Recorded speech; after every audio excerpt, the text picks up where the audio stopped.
Патриотическая акция «Лучи Победы» прошла в столице Чеченской Республики, городе Грозном. Она приурочена к 77-летию со дня первого парада Победы на Красной площади в Москве. Ее задача – почтить память всех тех, кто отдал жизнь в борьбе за Великую Победу, и напомнить о подвиге советского народа во время Великой Отечественной войны. Эта акция, как мы все знаем, проходит во всех городах воинской славы, городах-героях.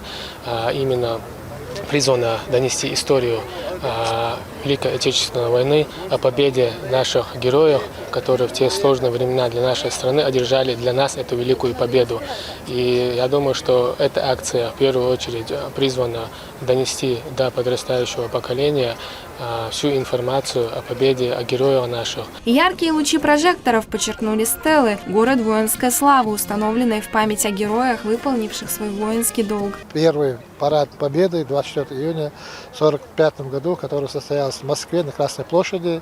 Для участка войны это как бы очень значимая дата, а вот для наших будущих защитников Родины это как бы и пример, что наши предки действительно отстаивали нашу свободу, независимость и вели жесточайшую борьбу с фашизмом и нацизмом.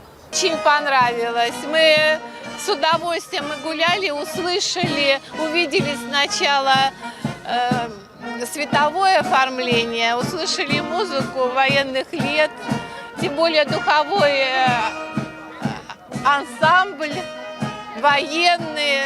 Очень нравится.